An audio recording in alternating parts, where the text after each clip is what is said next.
एक भरा हुआ जहाज जिसमें बहुत सारे प्रवासी लोग सवार थे अटलांटिक महासागर के बीच अचानक रहस्यमय तरीके से गायब हो जाता है। लेकिन हैरानी की बात यह है कि 4 महीने बाद वही जहाज अचानक फिर से समुद्र की सतह पर दिखाई देता है और एक दूसरी प्रवासी जहाज बेलारूस को मदद के लिए संदेश भेजता है। संदेश मिलते ही उस जहाज का कप्तान तुरंत अपना रास्ता बदल देता है और दिए गए स्थान की ओर बढ़ता है। जब वे वहाँ पहुँचते हैं तो जहाज के अंदर उन्हें एक छोटा लड़का मिलता है जिसके हाथ में एक रहस्यमयी पिरामिड होता है। कहानी शुरू होती है सन 1899 17 अप्रैल से। प्रोमीथियस नाम का एक जहाज जो प्रवासियों से भरा हुआ था अटलांटिक महासागर में सफर कर रहा था। अचानक उसका जमीन से संपर्क टूट जाता है और वो ऐसे गायब हो जाता है जैसे कभी था ही नहीं। उसके बाद उसका कोई पता नहीं चलता। 4 महीने बाद जब लोग इस घटना को लगभग भूल चुके होते हैं तभी एक और जहाज बेलारूस जो लंदन से न्यूयॉर्क जा रहा होता है उसी समुद्र के इलाके से गुजरता है जहाँ प्रोमीथियस गायब हुआ था। उन्हें बिल्कुल अंदाजा नहीं होता कि यही फैसला उनके लिए एक भयानक मुसीबत बन जाएगा। उस समय समाज में अमीर और गरीब के बीच बहुत बड़ा फर्क था। गरीब लोग नीचे के हिस्से में भट्टी बॉयलर रूम में कड़ी मेहनत करके ही टिकट जुटा पाते थे, जबकि अमीर लोग आराम से ऊपर के आलीशान रेस्टोरेंट में बैठकर स्वादिष्ट खाना खाते थे। कुछ लोग इंग्लैंड के शाही परिवार से थे तो कुछ लोग अपनी असली पहचान छुपाकर जी रहे थे, जैसे एक विदेशी औरत जो खुद को जापानी गायिका बनाकर पेश कर रही थी। लेकिन उन सब में एक बात समान थी, हर कोई जल्दी से अमेरिका पहुंचकर नई जिंदगी और पहचान पाना चाहता था। हर इंसान के पास कोई न कोई राज छुपा हुआ था। एक दिन जब सब अमीर लोग आराम से खाना खा रहे थे और अमेरिका के सपने देख रहे थे तभी अचानक एक गरीब आदमी उस रेस्टोरेंट में घुस आता है। वो बहुत विनम्रता से पूछता है कि क्या यहाँ कोई डॉक्टर है, क्योंकि उसकी बहन जो 7 महीने की गर्भवती है अचानक बहुत दर्द में है और उसकी हालत गंभीर हो गई है। वो आदमी सबके सामने घुटनों पर बैठकर मदद की भीख मांगता है, लेकिन वहाँ मौजूद अमीर लोग ऐसे व्यवहार करते हैं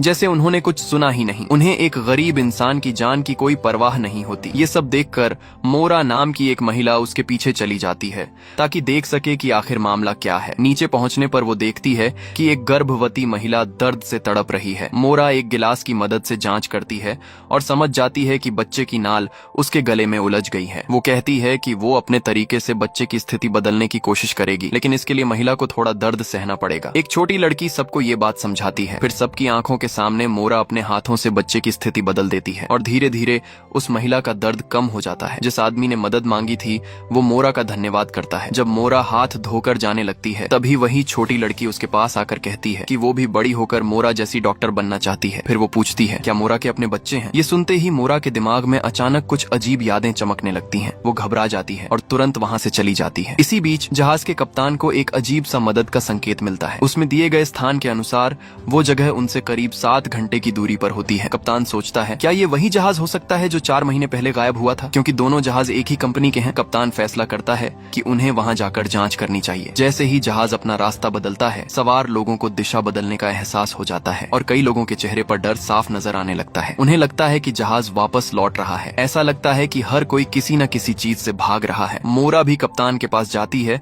और उससे सीधे सवाल करती है। तब कप्तान उसे प्रोमीथियस जहाज के गायब होने की पूरी कहानी बताता है और कहता है कि जो सिग्नल अभी मिला है बहुत मुमकिन है कि वही जहाज भेज रहा हो। मोरा कप्तान से पूछती है क्या उस जहाज पर अभी भी कोई जिंदा हो सकता है। कप्तान कहता है कि संभावना बहुत कम है, लेकिन जब सिग्नल मिला है तो हो सकता है कुछ लोग अब भी जिंदा हों। मोरा वहाँ से चली जाती है और उसके जाते ही कप्तान अपनी दराज से एक अजीब सा लिफाफा निकालता है। उस पर कुछ रहस्यमयी निशान बने होते हैं और भेजने वाले का नाम होता है एक्ट। पीछे एक लाइन लिखी होती है जो खो गया है वो एक दिन जरूर मिल जाएगा। थोड़ी देर बाद कप्तान फर्स्ट क्लास के सभी लोगों को इकट्ठा करता है। वो बताता है कि वो लोग उस गायब जहाज की तरफ जा रहे हैं, इसलिए सबको ये जानना जरूरी है। कुछ लोग इस फैसले से खुश नहीं होते, लेकिन उनकी कोई नहीं सुनता। कप्तान के हिसाब से प्रोमीथियस जहाज पर 1423 लोग सवार थे। अगर सिग्नल मिला है तो इसका मतलब है कि उनमें से कुछ लोग अभी भी जिंदा हो सकते हैं और उन्हें बचाना जरूरी है। इसी के साथ जहाज की रफ्तार बढ़ा दी जाती है और कुछ घंटों बाद दूर समंदर में एक जहाज दिखाई देता है। वो सच में प्रोमीथियस ही होता है। अचानक आसमान में एक तेज रोशनी उठती है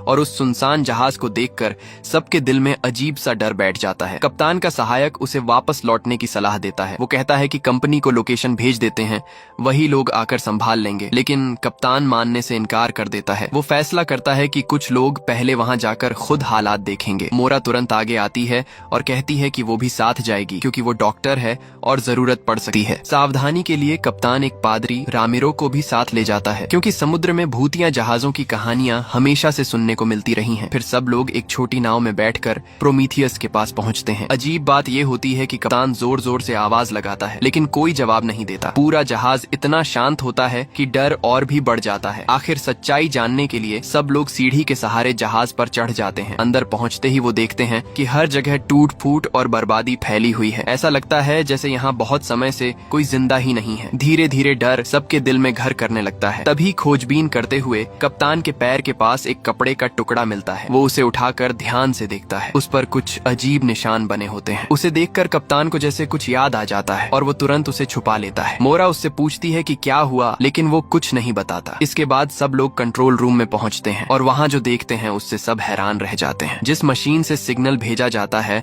वो तो बहुत पहले से खराब पड़ी है। तो फिर सवाल ये उठता है, अगर मशीन खराब है तो सिग्नल आया कैसे? क्या ये किसी मरे हुए इंसान की आत्मा का काम है? सबके चेहरे पर डर साफ नजर आने लगता है। तभी अचानक दूर से एक आदमी उनके जहाज कैरबेरोस से चढ़कर यहाँ आ जाता है। इसी बीच मोरा की नजर नीचे पड़ती है। वहाँ एक हरे सुनहरे रंग का अजीब सा कीड़ा रेंग रहा होता है। उसे देखकर मोरा को अपनी पुरानी धुंधली यादें याद आने लगती हैं और वो अनजाने में उस कीड़े के पीछे पीछे चल पड़ती है। कीड़ा उसे एक बंद अलमारी तक ले जाता है जिसका दरवाजा लोहे की छड़ से अटका हुआ होता है। मोरा हैरान होती है। तभी अंदर से जोर जोर की दस्तक की आवाज आती है। ये सुनते ही सब लोग डर जाते हैं। किसी को नहीं पता कि अंदर क्या बंद है। ज्यादातर लोग पीछे हट जाते हैं लेकिन मोरा थोड़ी हिम्मत करके आगे बढ़ती है। वो कप्तान की तरफ देखती है जिसके हाथ में बंदूक होती है। इशारा करती है कि अगर अंदर कुछ खतरनाक निकले तो वो गोली चला दे। फिर हिम्मत करके वो दरवाजा खोलती है लेकिन अंदर जो होता है वो देखकर सब हैरान रह जाते हैं। अंदर कोई डरावनी चीज नहीं बल्कि एक बिल्कुल साफ सुथरा छोटा लड़का खड़ा होता है। वो चुपचाप बाहर आता है और सीधे मोरा के पास आकर रुक जाता है। फिर वो अपनी जेब से एक अजीब सा काला त्रिकोण पिरामिड निकालता है और मोरा को दे देता है। ये सब इतना अजीब और रहस्यमय होता है कि कोई समझ ही नहीं पाता ये लड़का आखिर है कौन। मोरा उससे बात करने की कोशिश करती है लेकिन वो कुछ भी नहीं बोलता, जैसे कि वो गूंगा हो। एक डॉक्टर होने के नाते मोरा उसके दिमाग की जांच करने के लिए आगे बढ़ती है। मोरा जब उस लड़के की जांच करने लगती है तो उसे अचानक उसकी गर्दन के पीछे एक अजीब सा निशान दिखाई देता है। ये निशान बिल्कुल वैसा ही होता है जैसा उसने पहले कहीं देखा हो। इसी बीच कप्तान जब वापस अपने जहाज पर लौटा है तो उसे एक और डरावनी खबर मिलती है। पूरे जहाज के सारे कंपास अचानक एक ही रात में काम करना बंद कर देते हैं। वो अपना खुद का कंपास निकाल कर देखता है लेकिन वो भी दिशा बताने में पूरी तरह फेल हो चुका होता है। इतने बड़े लोहे के जहाज जिसका वजन करीब 45,000 टन है, उसे देखकर कप्तान के मन में कई सवाल उठने लगते हैं। दूसरी तरफ मोरा जब अपने कमरे में लौटती है तो देखती है कि दरवाजे के पास एक अनजान आदमी खड़ा है। वो आदमी कहता है कि वो बस ऐसे ही आया था क्योंकि उसे अंदर से कुछ अजीब आवाजें सुनाई दी थीं। फिर वो अपना नाम बताता है, डैनियल, और कहता है कि वो बगल वाले कमरे में रहता है। मोरा उसे देखकर अजीब सा महसूस करती है जैसे वो उसे पहले से जानती हो लेकिन याद नहीं आ रहा होता। डैनियल ज्यादा कुछ कहे बिना अपने कमरे में चला जाता है लेकिन अंदर जाते ही वो एक फोटो निकालता है और उस फोटो में साफ साफ मोरा की तस्वीर होती है। दूसरी ओर कप्तान प्रोमीथियस जहाज से लौटने के बाद से ही बेचैन रहने लगा है। असल में जो कपड़े का टुकड़ा उसे वहाँ मिला था वो उसकी मरी हुई बेटी का था और अब तो उसे अपनी बेटी की आवाज भी जहाज के गलियारों में सुनाई देने लगती है। वो समझ नहीं पाता कि ये सब आखिर हो क्या रहा है। तभी अचानक उसे दूर एक छोटी लड़की दिखाई देती है और ध्यान से देखने पर वो चौंक जाता है। वो लड़की उसकी अपनी बेटी ही होती है। कप्तान तुरंत उसके पीछे भागता है लेकिन एक पल में वो गायब हो जाती है। क्या ये सिर्फ उसका वहम है? तभी पास का एक दरवाजा अपने आप खुल जाता है और अंदर से उसकी बेटी की गाने की आवाज आती है। कप्तान बिना सोचे अंदर चला जाता है और अचानक वो खुद को अपने पुराने घर में पाता है। वही घर जहाँ सालों पहले आग लगने से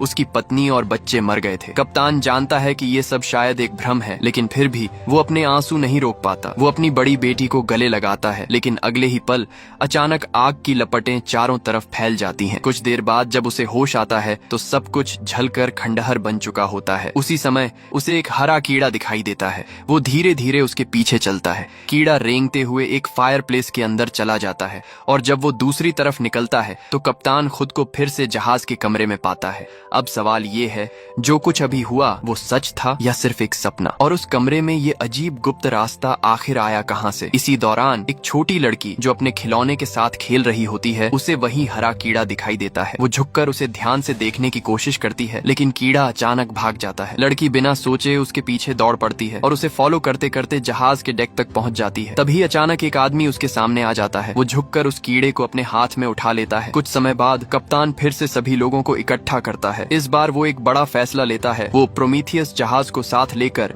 इंग्लैंड वापस जाएगा। जैसे ही वो ये बात कहता है सभी लोग जोर जोर से विरोध करने लगते हैं लेकिन कप्तान किसी की नहीं सुनता। वो हर हाल में ये जानना चाहता है कि उस जहाज के साथ असल में क्या हुआ था। फिर कैरबेरोस जहाज प्रोमीथियस को खींच खींचते हुए वापस जाने लगता है। तभी अचानक जहाज पर मौजूद लोगों की नजर एक छोटी लड़की पर पड़ती है। वो डेक पर बेहोश पड़ी होती है, जैसे उसकी जान खतरे में हो। ये देखकर कप्तान प्रोमीथियस की तरफ देखता है। क्या कोई अनदेखी ताकत उसे चेतावनी दे रही है? डॉक्टर जब उस लड़की की जांच करता है तो हैरानी की बात ये होती है कि उसके शरीर पर कोई चोट नहीं होती, न कोई निशान, न कोई खरोंच, यहाँ तक कि उसकी हड्डियां भी बिल्कुल सही होती हैं। डॉक्टर की जांच के बाद ये साफ हो जाता है कि उस लड़की को न कोई जहर दिया गया था और कुछ दिन पहले तक वो बिल्कुल स्वस्थ भी थी। मोरा भी यही कहती है कि कुछ दिन पहले तक उसकी हालत बिल्कुल ठीक थी, तो फिर अचानक उसकी मौत कैसे हो गई? कप्तान अपने लोगों से कहता है कि अभी ये बात किसी को नहीं बताई जाएगी। उसी समय अचानक जहाज की रफ्तार कम हो जाती है। जब सब लोग डेक पर जाते हैं तो देखते हैं कि चारों तरफ घना कोहरा छा चुका है। ऊपर से कंपास भी काम नहीं कर रहा। अब वो लोग पूरी तरह रास्ता भटक चुके होते हैं। एक के बाद एक अजीब घटनाएं हो रही थीं। कप्तान मोरा को अपने केबिन में बुलाता है क्योंकि उसे उससे कुछ जरूरी बातें पूछनी होती हैं। लेकिन जैसे ही दोनों अंदर जाते हैं, बाहर खड़े कुछ लोग कप्तान के फैसले पर सवाल उठाने लगते हैं। उन्हें लगता है कि कप्तान की जिद की वजह से ही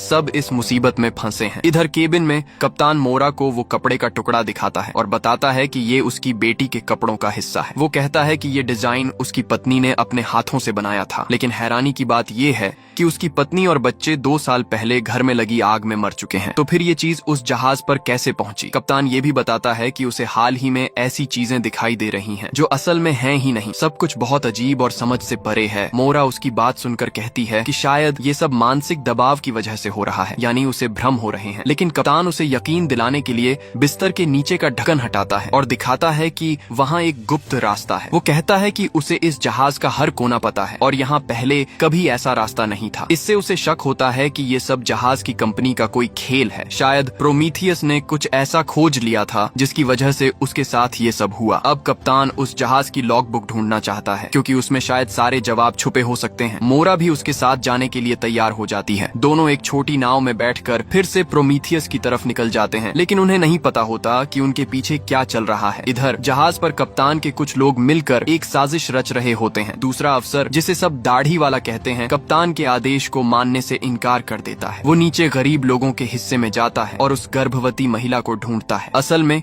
जो लड़की मरी थी वो उसकी अपनी बहन थी। अब उसका मकसद साफ हो जाता है। जब सब लोग वापस नहीं जाना चाहते और कप्तान अपनी मर्जी चला रहा है तो वो सोचता है कि अगर वो बाकी लोगों को अपने साथ मिला ले तो कप्तान की ताकत छीन सकता है और धीरे धीरे लोगों के अंदर गुस्सा बढ़ने लगता है। उधर प्रोमीथियस पर कप्तान और मोरा बॉयलर के पास एक अजीब मशीन देखते हैं। ये मशीन भाप का दबाव नापकर सिग्नल भेजने के काम आती है, लेकिन कप्तान कहता है कि उसके जहाज पर ये मशीन कभी काम नहीं करती थी। इससे शक होता है कि शायद कंपनी ने इसे किसी और मकसद से लगाया था। क्या गायब हुए लोगों का इससे कोई संबंध है? तभी मोरा बॉयलर को देखकर कुछ सोचने लगती है और उसे खोलकर अंदर देखने की कोशिश करती है। कप्तान पूछता है, क्या उसे लगता है कि किसी ने यहाँ लाशें जला दी हैं? मोरा कहती है, अगर अंदर से छोटे छोटे दांत या हड्डियों के टुकड़े मिल जाए तो सच्चाई पता चल सकती है। दोनों अंदर देखने लगते हैं और तभी कप्तान को वहाँ से एक किताब मिलती है। वो निकाल कर देखता है। ये प्रोमीथियस जहाज के यात्रियों की सूची होती है, लेकिन जैसे ही वो एक खास नाम देखता है वो बुरी तरह चौंक जाता है। वो तुरंत उस किताब को छुपा लेता है ताकि मोरा को पता न चले। मोरा उसके चेहरे के भाव देखकर पूछती है, क्या कुछ मिला? लेकिन कप्तान झूठ बोल देता है और कहता है कि उन्हें अब वापस चलना चाहिए। दूसरी तरफ दाढ़ी वाला अफसर जहाज के गलियारे में 3 और लाशें देखता है। जब से कप्तान ने वापस जाने का फैसला लिया है तब से एक के बाद एक लोग मरते जा रहे हैं और हैरानी की बात यह है कि सबकी मौत का तरीका बिल्कुल उसी लड़की जैसा है। अब उसे यकीन हो जाता है कि कप्तान कुछ खतरनाक चीज अपने साथ ले आया है। वो तुरंत मुख्य अफसर के पास जाता है और कहता है कि अब वक्त नहीं है, उसे जहाज की कमान संभाल लेनी चाहिए। साथ ही वो ये भी कहता है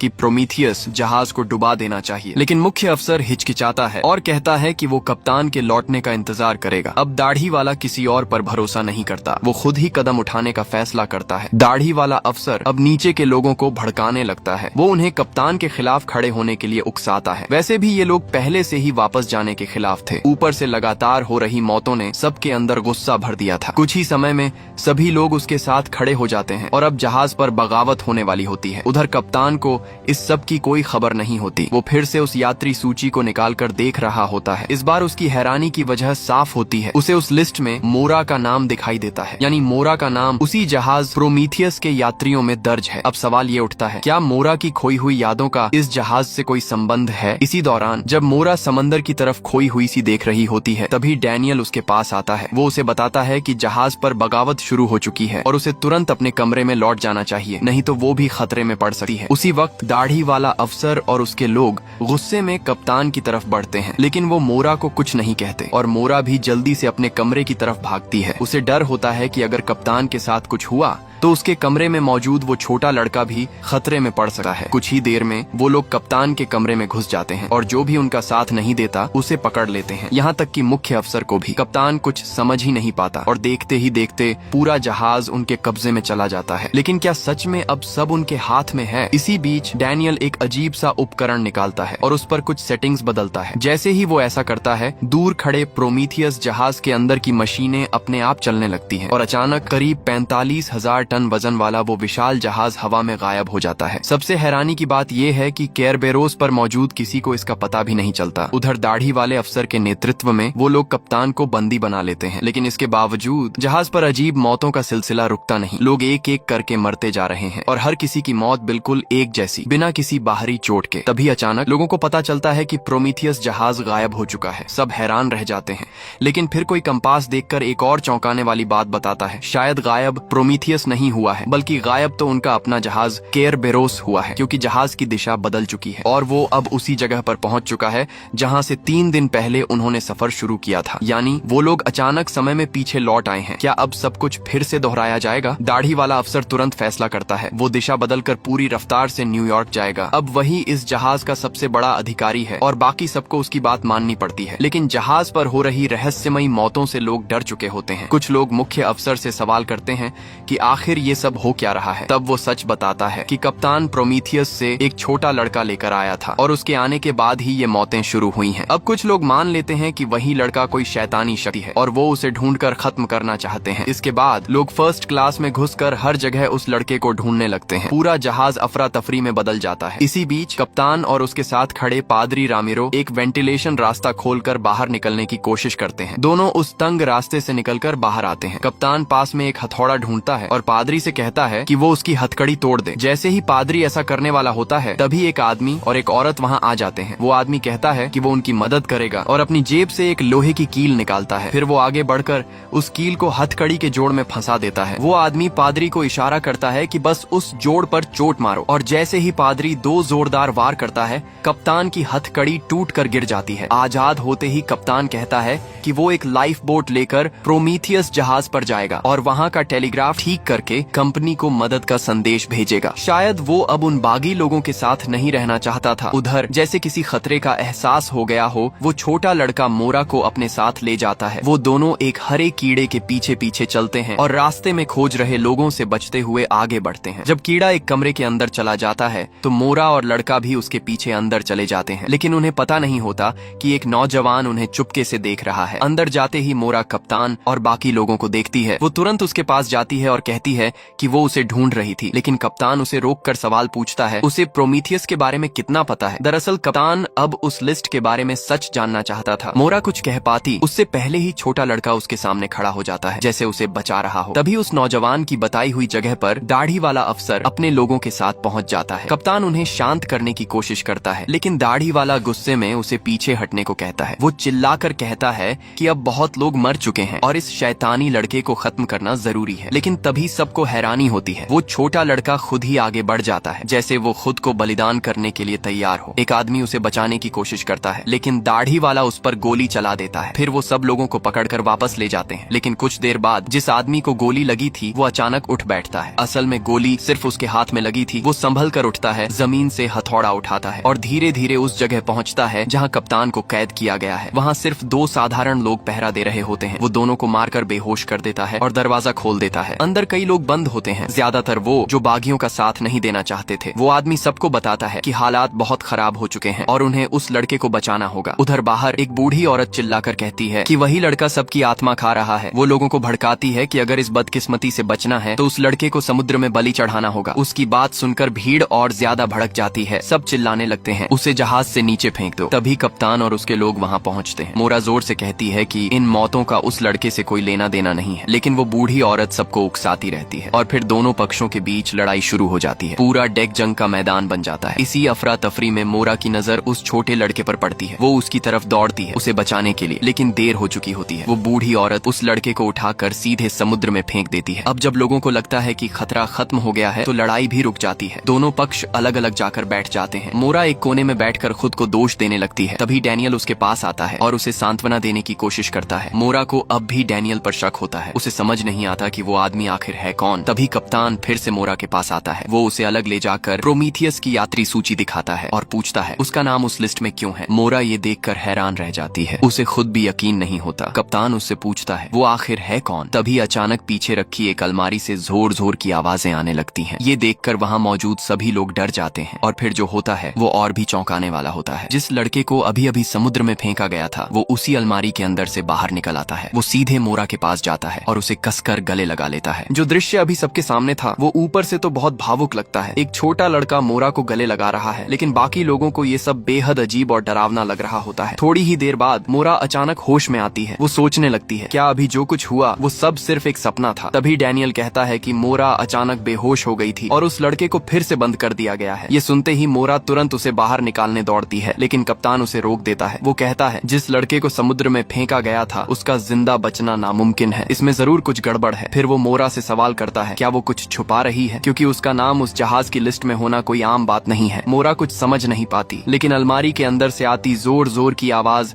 उसे बेचैन कर देती है। वो सीधे उस अलमारी के पास जाती है और तभी एक हैरान कर देने वाला नजारा सामने आता है। ऐसा लगता है जैसे समय और जगह दोनों रुक गए हों। सब कुछ एकदम स्थिर हो जाता है। मोरा धीरे धीरे आगे बढ़ती है और जमीन पर पड़ी एक गोली को देखती है। वो हाथ बढ़ाकर उस गोली को उठा लेती है जैसे सब कुछ उसके कंट्रोल में हो। वो आस पास खड़े लोगों को देखती है, लेकिन किसी को समझ नहीं आता कि ये क्या हो रहा है। तभी फिर से अलमारी के अंदर से आवाज आती है और मोरा को याद आता है कि लड़का अभी भी अंदर बंद है। वो तुरंत अलमारी खोल देती है। अब सवाल ये है क्या ये सब उसी लड़के की वजह से हो रहा है। जैसे ही लड़का बाहर आता है मोरा उससे पूछती है ये सब क्या है, लेकिन लड़का कुछ नहीं बोलता, बस उसका हाथ पकड़कर उसे वहाँ से बाहर ले जाता है। अचानक पूरे जहाज में तेज अलार्म बजने लगता है और फिर जो होता है वो और भी खौफनाक है। ज्यादातर लोग जैसे किसी अजीब असर में आ जाते हैं। उनकी आंखें खाली हो जाती हैं और वो बिना कुछ सोचे समझे चलने लगते हैं। एक महिला अपनी बेटी की आवाज सुनती है। वो पलट कर देखती है, लेकिन अगले ही पल वो सीधे रेलिंग पार करके समुद्र में कूद जाती है। मोरा ये देखकर दंग रह जाती है और फिर एक एक करके कई लोग बिना सोचे समझे समुद्र में कूदने लगते हैं। पूरा दृश्य इतना डरावना होता है जैसे सब लोग खुद ही मौत की तरफ जा रहे हों। उधर छोटा लड़का मोरा को अपने कमरे में ले जाता है। वो बिस्तर हटाता है और नीचे छिपा एक गुप्त दरवाजा खोलता है। फिर वो चुपचाप उस रास्ते के अंदर उतर जाता है। मोरा भी पीछे पीछे जाती है और देखती है कि लड़के के हाथ में वही हरा कीड़ा है। कीड़ा अचानक तेजी से एक दिशा में बढ़ता है और जैसे ही वो आगे जाता है एक नया रास्ता खुल जाता है। लड़का उसके पीछे पीछे चल देता है और मोरा भी मजबूरी में उसके पीछे जाती है। अंदर एक अजीब सुरंग बन चुकी होती है। मोरा बिना रुके उसमें आगे बढ़ती है और जब वो बाहर निकलती है तो वो खुद को एक बिल्कुल अलग जगह पर पाती है। ऐसा लगता है जैसे वो किसी और दुनिया में आ गई हो। अब साफ हो जाता है कि वो हरा कीड़ा उन्हें एक जगह से दूसरी जगह ले जा सकता है, यानी वो समय और जगह के बीच रास्ता खोलता है। लेकिन तभी मोरा देखती है कि लड़का कहीं गायब हो चुका है। दूर उसे एक बड़ा सा घर दिखाई देता है और वो वहाँ जाने का फैसला करती है। उधर जहाज पर डैनियल जल्दी जल्दी मोरा के कमरे में पहुँचता है और जैसे ही वो खुला हुआ गुप्त रास्ता देखता है वो गुस्से में कुछ कहता है और तुरंत अंदर कूद जाता है। लेकिन इस बार वो रास्ता बंद हो चुका होता है। डैनियल तुरंत अपना अजीब उपकरण निकालता है और कुछ सेटिंग्स बदलता है। कुछ ही पल में वो रास्ता फिर से खुल जाता है। वो तेजी से अंदर घुसता है और बाहर निकलते ही दूर उस लड़के को देख लेता है। इस बार वो छोटा लड़का पहली बार बोलता है। उनकी बातचीत से ये पता चलता है कि मोरा ने सच में अपनी कुछ यादें खो दी हैं और डैनियल किसी ऐसे इंसान को रोकना चाहता है जो बार बार इस पूरी घटना को फिर से शुरू कर देता है, यानी एक नया चक्र शुरू होने वाला है। अब धीरे धीरे सच्चाई सामने आने लगती है। ऐसा लगता है कि ये जहाज जिस दुनिया में है वो असली दुनिया ही नहीं है। जब मोरा उस बड़े घर के अंदर जाती है तो देखती है कि पूरा कमरा खाली है और बीच में सिर्फ एक अजीब सी कुर्सी रखी हुई है। ये वही जगह होती है जो वो बार बार अपने सपनों में देखती रही है, लेकिन फिर भी उसे कुछ भी याद नहीं आता। तभी पीछे से एक आदमी की आवाज आती है। मोरा मुड़कर देखती है और सामने उसका अपना पिता खड़ा होता है। वो गुस्से में पूछता है तुमने वो चीज कहाँ छुपाई है। मोरा समझ ही नहीं पाती कि वो किस चीज की बात कर रहा है। तभी अचानक दो लोग आते हैं और मोरा को पकड़कर उस कुर्सी पर बैठा देते हैं। फिर उसे एक अजीब सा इंजेक्शन दिया जाता है। जब मोरा होश में आती है तो वो खुद को फिर से जहाज पर पाती है। वो अपनी कलाई पर पड़े निशान देखती है और समझ जाती है कि जो कुछ अभी हुआ वो सपना नहीं हकीकत थी। अब वो तुरंत कप्तान के पास जाती है, लेकिन कप्तान अब उस पर शक करने लगा है। एक तो उसका नाम उस लिस्ट में था और दूसरा वो उस लड़के के साथ अचानक गायब कैसे हो गई। मोरा कहती कहती है कि उसे कुछ बातें समझ में आई हैं, लेकिन सच बहुत ही अजीब और पागलपन जैसा है। कप्तान उसे एक शांत जगह पर ले जाता है ताकि वो आराम से सब समझा सके। मोरा बताती है फ्रैंकलिन उसकी माँ का सरनेम है और उसका असली नाम मोरा सिंगलेटन है। उसका पिता वही है जो इस जहाज कंपनी का असली मालिक है। मोरा को शक है कि उसका पिता इन जहाजों के बहाने लोगों पर दिमाग से जुड़े खतरनाक प्रयोग कर रहा है। शायद उसके भाई को ये सच्चाई पता चल गई थी, इसलिए उसने मोरा को न्यूयॉर्क में मिलने के लिए बुलाया था। मोरा कहती है कि उसे 4 महीने पहले ही वहाँ पहुँच जाना चाहिए था, यानी हो सकता है कि वो सच में प्रोमीथियस जहाज की यात्री रही हो। लेकिन सबसे अजीब बात यह है कि उसे उस पूरे समय की कोई याद ही नहीं है।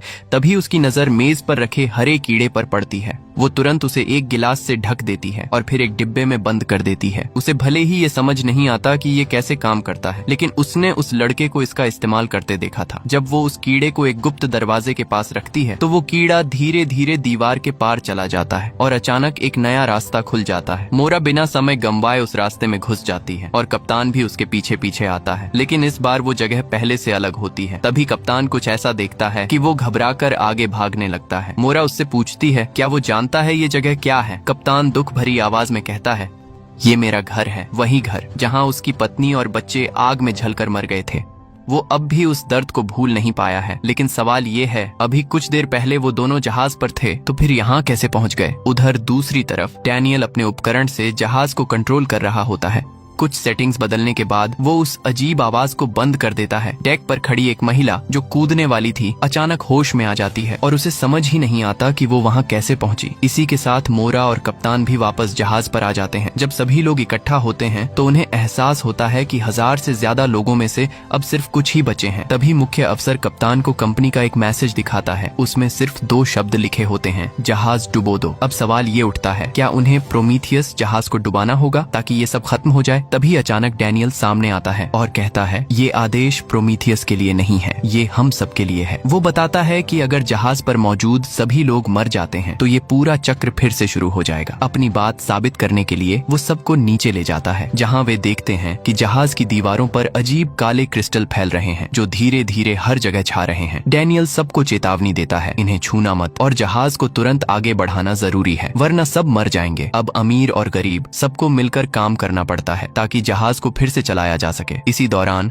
मोरा कप्तान के साथ फिर से उसी गुप्त रास्ते से उस दूसरी दुनिया में पहुंचती है। वहां उसके पिता नहीं होते, लेकिन जब कप्तान खिड़की खोलता है तो वो देखकर चौंक जाता है। खिड़की के बाहर जो दिख रहा होता है वो कोई बाहर की दुनिया नहीं बल्कि खुद जहाज का ही हिस्सा होता है। ये देखकर दिमाग सुन्न हो जाता है। मोरा भी पास जाकर लकड़ी के तख्ते हटाने लगती है ताकि वो सच को और साफ देख सके। दीवार के पीछे कोई दूसरी दुनिया नहीं बल्कि सिर्फ जहाज का बाहरी लोहे का ढांचा होता है। यानी क्या वो लोग कभी इस जहाज से बाहर निकले ही नहीं। अब सच्चाई धीरे धीरे खुलने लगी है। असल में ये पूरी दुनिया एक वर्चुअल सिस्टम है, एक नकली दुनिया जिसमें ये सब लोग फंसे हुए हैं। सच्चाई जानने के लिए मोरा खुद इस सिस्टम के अंदर जाकर वजह ढूंढने की कोशिश करती है, लेकिन इस बार वो वापस नहीं आ पाती क्योंकि सिस्टम को किसी ने अपडेट करके बदल दिया है। अब वो पहले जैसा नहीं रहा और मोरा का उस पर कंट्रोल भी खत्म हो चुका है। इतना ही नहीं, उसकी पुरानी यादें भी मिटा दी जाती हैं और उसे एक नई पहचान दे दी जाती है, एक साधारण अकेली लड़की की। लेकिन मोरा ने पहले से ही एक चाल चल रखी थी। उसने अपने लिए एक कुंजी और संकेत छुपा कर रखा था जिसकी मदद से वो कभी भी इस नकली दुनिया से बाहर आ सकती थी। लेकिन ये बात सिस्टम के अंदर मौजूद एक और ताकत को पता चल जाती है और वो कोई और नहीं बल्कि उसका खुद का पिता होता है। असल में मोरा ने पहले अपने पिता का कोड इस सिस्टम में डाला था, लेकिन लगातार अपडेट्स के कारण वो कोड अब खुद सोचने समझने लगा है, यानी उसमें खुद की चेतना आ गई है। अब उसका पिता भी इस वर्चुअल दुनिया में फंस चुका है और वो उस कुंजी और संकेत को हासिल करना चाहता है ताकि खुद असली दुनिया में वापस जा सके। उसके पास अब सिस्टम को थोड़ा बहुत बदलने की ताकत भी आ चुकी है, लेकिन एक चीज ऐसी है जो इस सिस्टम के नियमों में नहीं बंधी। मोरा का बेटा, वो लड़का इस सिस्टम के नियमों से पूरी तरह आजाद है, इसलिए वो कई बार ऐसी चीजें कर पाता है जो बाकी कोई नहीं कर सकता। लेकिन क्योंकि मोरा की यादें मिटा दी गई हैं, वो अपने ही बेटे को पहचान नहीं पाती। हर बार जब सिस्टम फिर से शुरू होता है तो जहाज लंदन से न्यूयॉर्क की यात्रा पर निकलता है और इस दौरान मोरा का पिता उस कुंजी और संकेत को ढूंढ ढूंढने की कोशिश करता है। अगर वो ऐसा नहीं कर पाता तो जैसे ही मोरा अपने मंजिल तक पहुंचती है वो असली दुनिया में जाग सकती है। लेकिन अगर वो कुंजी नहीं मिलती तो सिस्टम में एक और नियम लागू हो जाता है। जैसे ही ज्यादातर लोग मर जाते हैं पूरा सिस्टम क्रैश होकर फिर से शुरू हो जाता है, यानी एक नया चक्र, एक नई शुरुआत। मोरा का पिता बार बार इसी चक्र का इस्तेमाल करता है ताकि वो हर बार उसे फिर से फंसा सके और कुंजी हासिल कर सके। बाकी सभी यात्री भी इस चक्र में फंसकर बार बार वही सब झेलते रहते हैं। शायद मोरा बहुत लंबे समय से इसमें फंसी हुई थी, इसीलिए उसके पति डैनियल को शक हुआ और फिर उसने भी अपना कोड इस सिस्टम के अंदर भेज दिया। वो अपनी पत्नी को इस नकली दुनिया से बाहर निकालना चाहता था, क्योंकि शुरुआत में यह सिस्टम मोरा और डैनियल ने मिलकर ही बनाया था। भले ही अब सिस्टम कई बार अपडेट हो चुका हो, लेकिन उसकी मूल संरचना अभी भी वही है। इसलिए डैनियल ने कोड में बदलाव करके प्रोमीथियस जहाज के जरिए फिर से सिस्टम में एंट्री ली। लेकिन क्योंकि मोरा की यादें बदल दी गई थीं, वो डैनियल को पहचान नहीं पाती। डैनियल की ताकत भी सीमित थी और ऊपर से मोरा का पिता हर बार उसकी योजना बिगाड़ देता था। इसीलिए डैनियल बस एक ही कोशिश कर सकता था, किसी तरह मोरा की यादें वापस दिलाना। हालांकि मोरा ने बहुत अजीब और डरावनी घटनाएं देखी, फिर भी उसकी यादें पूरी तरह वापस नहीं आई। लेकिन अब उसे यकीन होने लगा था कि ये दुनिया असली नहीं है। तब डैनियल उसे एक अहम बात बताता है। इस जगह से बाहर निकलने के लिए दो चीजें चाहिए, एक कुंजी और एक संकेत। मोरा को अपने हार नेकलेस में एक चाबी मिलती है जो सच में इस वर्चुअल दुनिया से बाहर निकलने की कुंजी होती है, और संकेत होता है वो रहस्यमयी पिरामिड जो छोटे लड़के के पास है। वो लड़का कई बार ये पिरामिड मोरा को देता है, लेकिन वो समझ ही नहीं पाती कि इसका मतलब क्या है। इसी दौरान मोरा का पिता हर वक्त उस पर नजर रख रहा होता है। जैसे ही वो चाबी निकालती है वो तुरंत अपने लोगों को आदेश देता है, पहले उस लड़के को पकड़ो, फिर पिरामिड हासिल करो और फिर मोरा को धमकी देकर उससे चाबी ले लो। साथ ही एक और नया चक्र शुरू करने की तैयारी भी कर लो। मोरा के पिता की चालों से परेशान होकर डैनियल आखिरकार बड़ा कदम उठाता है। वो एक वायरस का इस्तेमाल करके